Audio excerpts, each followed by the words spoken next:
This old Dodge is getting gauges and we got to put them in a hurry. I'm going to flip the camera around and show you how I'm going to add 4 gauges on a budget, and hopefully it's something you guys can do too. Let me show you. Basically, I need gauges, and the gauges in the dash, almost none of them work. I've got a semi-working water temp gauge that reads low, and I've got a vacuum gauge, but I don't have things like oil pressure.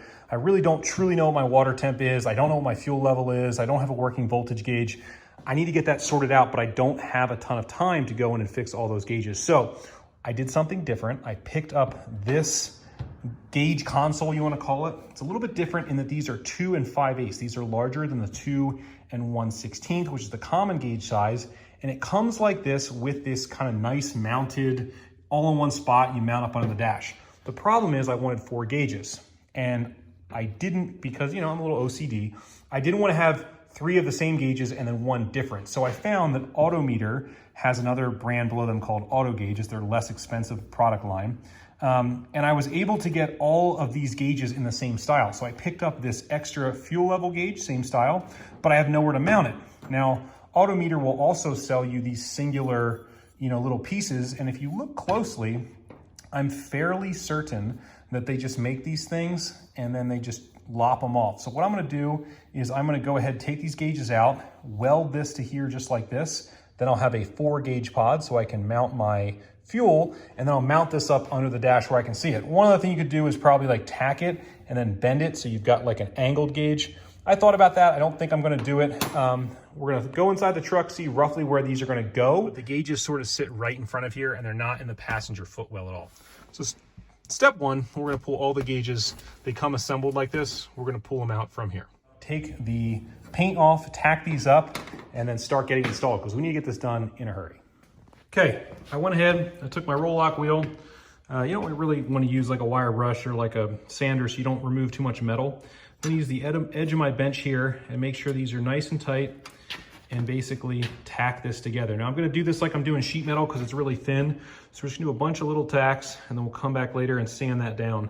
The one thing I did notice is if you look, you've got this like little kind of half, you know, like I'm gonna have to try and make that over here. So I'm probably gonna have to add some weld here and then try and grind it to give myself that nice little aesthetic look.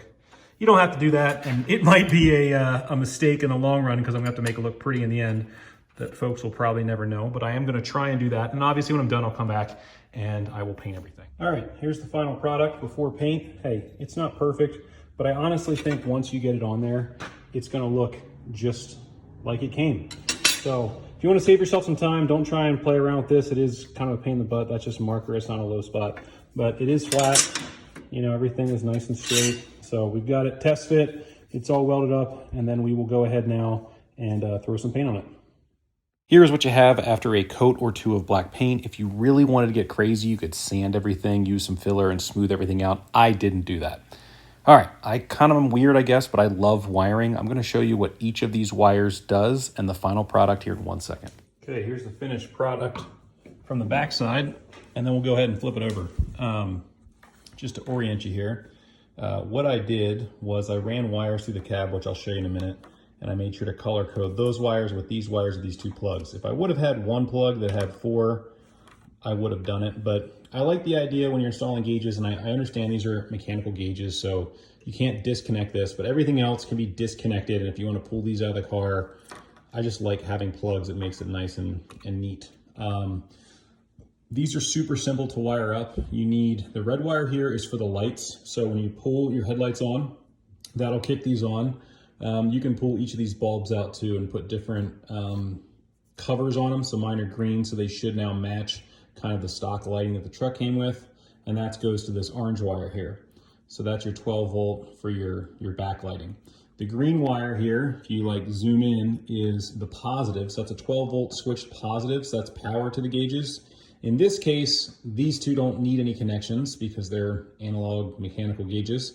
But for the voltmeter, you need obviously a positive and ground. And then for the fuel sender, you also have the blue wire, which is the sender wire. So you've got positive and ground, and they both get looped together and just go back to here. And then the blue wire is going to attach to the sending unit. And let's hope that the gauge actually works, you know, once it's hooked up. If it doesn't, then chances are what that means is we either have a break in the wire we have a loose ground at the actual tank itself, or worse, we have a sunk float or a bad, sending unit. So we'll just have to see, but this is kind of how it's all hooked up. And then if we flip it over, here's what it looks like. So if you remember before, we just had 3, now we have 4. And from a distance, I'll be honest, looks pretty decent. So we will mount this inside the truck. But first I gotta go find the blue wire here and find out what to attach that to on the truck side.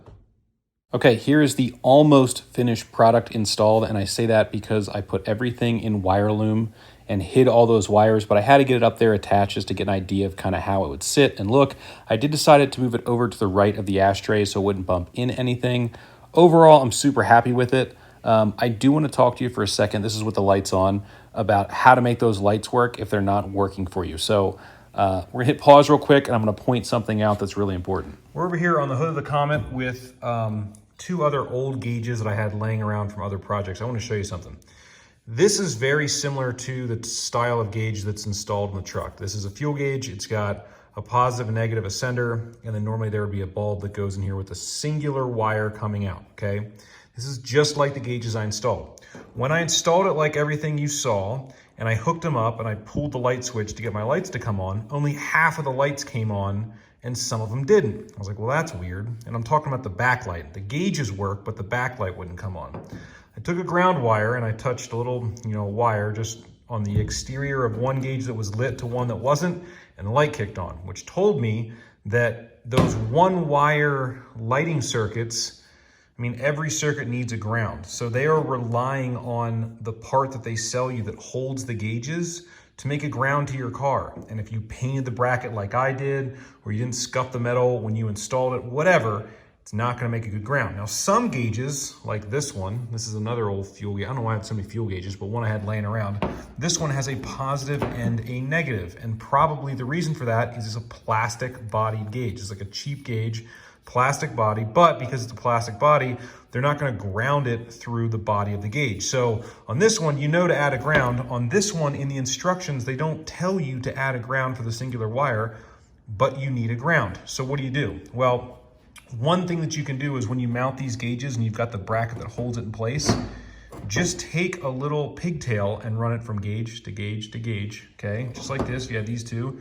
Just run the wire to ground, and then from that, mount it to your dash or whatever metal surface after you've removed the paint, and then you will have a ground. Then when you turn the switch on, you'll get backlights to all of your gauges. Okay, I'm gonna oddly, kind of abruptly end this video. There's gonna be another video coming out, probably at least 2, that's gonna talk about everything going on with the truck. The plan is to take this truck on roughly an 1,000-mile road trip. And the gauges were just one part of all the things I was trying to do in a very short period of time to take this truck on a road trip. I watch a lot of shows where they do things like this. I started watching Motor Trend, when they first came out 10 plus years ago or whatever, and I just love the idea. My buddy and I, we want to take a road trip in this old truck, do a little bit of off-roading, and I've just been working tirelessly to get it ready to go. And the gauges were just one part. I'm gonna have another video that comes out that really goes into more detail of everything I'm doing. And then hopefully there will be another video of us actually going on the trip. But I'm gonna be honest, kind of up against a lot, and it's a huge gamble. When you see these folks do it on TV, they take these things on a road trip, but what they don't really show you is they've got a car behind them that, if worst case scenario, the thing catches on fire, they just hop in it and drive to the airport and fly back home. That's not gonna be us. So we are trying, my friend and I, to do this trip. I'm trying to do all this stuff in a hurry. So these videos aren't quite as informative as normal. The next one will give you a little bit more detail, a little bit more steps, and we're gonna show you all the basic tune-up things that we're gonna do on the truck. So I think in the first couple of videos of this series with the truck, I got it running and everything because I had a trailer at home. I got it running, but in these next few videos, we're gonna dive into some more of the wiring gremlins. We're gonna do front differential work, rear differential work, transfer case work, just a ton of stuff, ignition tune-up, all the other things to try and get this thing as ready as possible for that road trip. So if you're interested in that, if you like that idea, check out my next video. It will be coming out here probably in the next couple of weeks. I'm gonna keep trying to get these things out quickly. I really appreciate you guys watching. Let me know what you think about the gauges. I'll show you one more picture here. Unfortunately, the truck is not with me right now. It's at another location, so I can't show you the final picture. I kind of like am editing this out of sequence, but I will promise you I will post that picture and show it to you, and you can see what they finally look like. And I think they came out pretty cool. Thanks for watching. See you next time on Truck and Roll.